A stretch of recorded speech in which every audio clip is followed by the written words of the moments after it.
Jay Hill, and I have to tell you, I mean, what we're hearing and what we're witnessing today is revelatory, because at the end of the day, we are, as a black community, being ravaged by mental illness, and we are not dealing with this in a more robust way. Your thoughts? Listen, let me tell you, one of my phrases is stop using religion to duck from dealing with your trauma. And so I have, my website is called faithandmentalhealthministry.com. And it's a spinoff of all the things that I've done as a Road to Damascus Christian Church pastor. But faith and mental health is just that. I found myself at the intersection of faith and mental health. And here it is, I'm a pastor, I done led other people, mentored other people, but I myself had never sat down and allowed somebody to counsel me. And there, because I'm a man and a black man and coming from a religious family, oh, you don't go to no mental health counseling. So let me add context to this.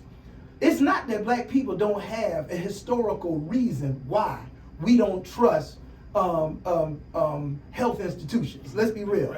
But at the same time, the same way that we go to a medical doctor when our back hurts, we go to an eye doctor when our vision is struggling. Look, we go to a mechanic when the car's not working. When we find ourselves struggling with our social and emotional reality and having issues with our thoughts, our mental health, our behavior, the same way we see experts in other fields, we need to go to experts in that field. That's right. You're no less believer in God because you went to a mechanic. You can lay hands on your car, but if that joint don't turn over, you're gonna need to talk to somebody who know what they're doing. That's right. And if the proper, metaphorically speaking, cylinders ain't turning over in your mind, then you need to go to help somebody give you a jump start. Absolutely. 95% of people of color will end therapy prematurely because of cultural differences with a therapist, which raises questions about encouraging more people of color being represented at this level of treatment. Talk about the work being done in this area, because if we don't trust those who are responsible for helping us and guiding us through our mental illness, then at the end of the day, we're walking out the door and we're going to have to live with that mental illness. Oh yeah, so I definitely believe that representation does matter. We do need more, more therapists and professionals that look like us, right? So that's true. Yeah, because I'm sorry to interrupt. 80% of psychologists in the United States are white. African Americans are a mere 4% in this field. Absolutely. So I'll say, I'm big about diving deep into subject matter. So it's true. We do need to increase the representation, but we also need to increase listening to that 4% that is working. That's right. Because a lot of times the reality is that the reason why we avoid the mental health counseling, because there's a level of self-reflection we don't want to do. Right. There's a level of diving in. Listen, whenever I do programs at a church, and let's say it's for youth, I always say, don't drop the youth off. I need the adults come, because I want the youth to be delivered, but I want the adults to address the childhood issues that they've not dealt with. Yeah. As men, PJ, PG. Oh, PG. Yes. Man, PJ. if you don't mind, I do like peanut butter and jelly. Hey, do you like yours toasted, man? I like mine toasted. I even grew up. Let me tell you something. I'm not a fan of the toasted, but the fact that you eat peanut butter and jelly, I respect it. Thank you, sir.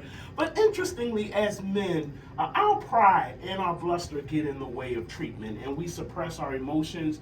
We don't like to go over that barrier. We don't like people coming over that barrier and seeing our pain. Talk a little bit about that, because that also leads to non-treatment. Absolutely. I'm glad you brought that up.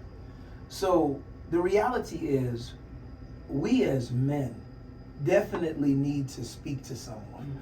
One of the ways that I've gotten brothers in my life to go to mental health counsel who ordinarily wouldn't have gone, when I tell them, imagine you're going to somebody whose sole purpose is to listen to you. And people don't realize men are not heard as much as one would think. That's right. Especially in today's society and a lot of things that are happening. But watch this. Here's another reason why some men, even in today's time, avoid going.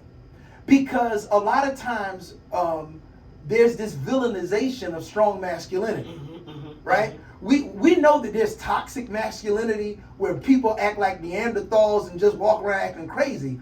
but let's not diminish manhood. That's right. And we're in a time period where I think some people have overcompensated due to chauvinism and stuff. We've overcompensated. So now people don't know the difference between strong masculinity and toxic masculinity.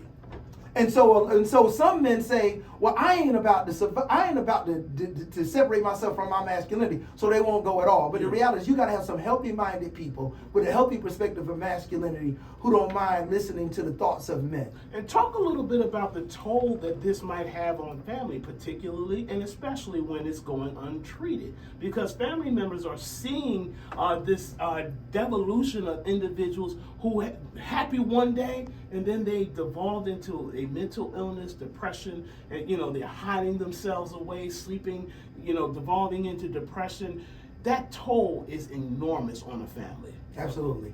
So it manifests itself in every single area of our life. Mm-hmm. First and foremost, it interrupts positive communication between parents. Mm-hmm. Mm-hmm. So it breaks up the household. A lot of times families break up apart because nobody wants to really deal with the root cause of their issues. Mm-hmm. Mm-hmm. And so there's a lot of finger pointing and blaming. And then if you got somebody dealing with depression, then they're off on their own in a place of isolation. They're not communicating effectively. Yeah. Or the opposite end, where you're dealing with people with serious anger management issues, mm-hmm. and they're not really going to anybody about it. So when communication breaks down, that's going to interrupt relationships. That's going to mess with financial reality, because when caretakers, who are usually parents, break up, then they're working together, then it's going to interrupt the stability of the children that are depending upon them. Yes. Those are just some of the things that we begin to see. Let's go back to the 2023 Black Youth Wellness Summit. Mm-hmm. I am interested in that because, again, this is an area where our young people need to have their issues dealt with. Talk a little bit more about the summit. So Living Waters, which is CEO Joan Ben, has done a phenomenal job of being those at the forefront of faith in all things health, mm-hmm. mental health, behavioral health.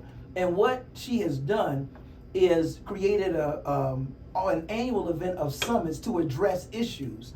And for this particular one, we're focused on our young people. Mm-hmm. We have, even Mecklenburg County has the strongest, has the largest case of battling with suicide in the state.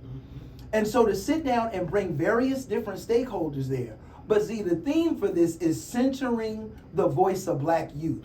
So the Black youth are not coming just to be spectators. They're going to be talking, they're going to be asking questions, and they're going to be speaking their mind. And on top of that, we're going to also have wellness stations, so they'll be able to go and learn better ways to deal with social and emotional challenges. So there'll be drumming, there'll be dancing, there'll be art. You know what I mean? And so this is a wrap-around type of event where not only we get a chance to express and talk with experts, but hear from the young people so we can hear right from their mouths what they are going through, and then provide some means of effectively dealing with it. Absolutely. And for our listeners, when will the summit take place and where? It will be on Saturday, September 23rd. It will begin at 10 a.m., conclude at 2 p.m. at the University of North Carolina at Charlotte Center City location downtown. All right. I do want to end with your book, Light Up, a guide for how to balance faith and mental health. As we begin to close out, how do we balance the two? What is your first maybe 3 tips to help balance our faith and mental health? You know, one thing that's often mentioned in the Bible is self-examination. Mm-hmm.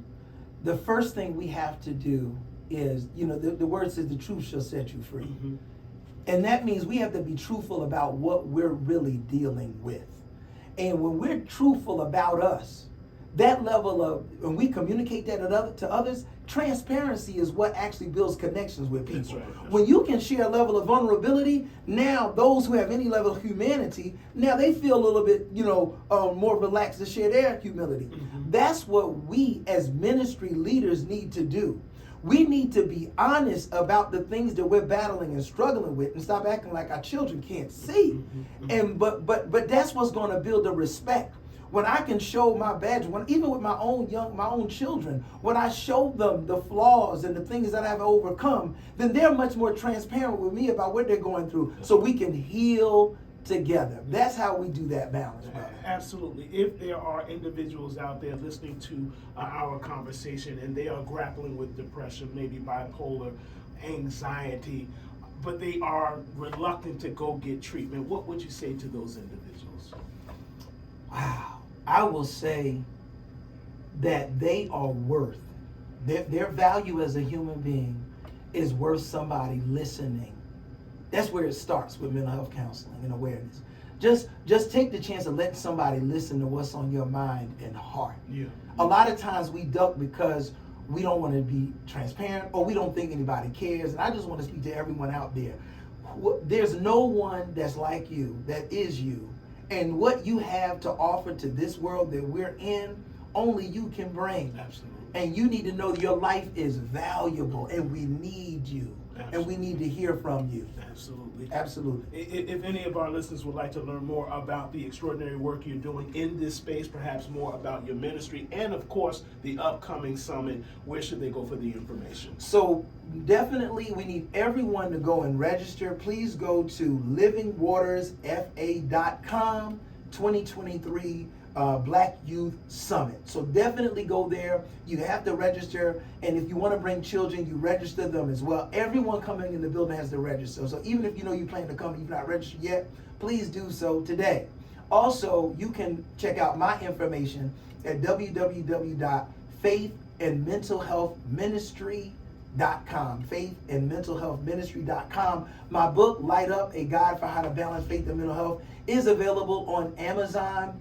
And so I'll be glad if y'all to get a hold of that. And we partner with healthcare organizations to bring more awareness to the community at large. Absolutely. Pastor Joseph Graham Jr., founder and pastor of Road to Damascus Campus Outreach and Road to Damascus Christian Church, and professor at the University of North Carolina. Thank you so much for joining me today. Thank you. I appreciate it, brother. Absolutely. We're going to take a quick break. When we come back, I'll wrap up the show. This is Community Voices with your host, Ron Holland. We'll be back in a moment.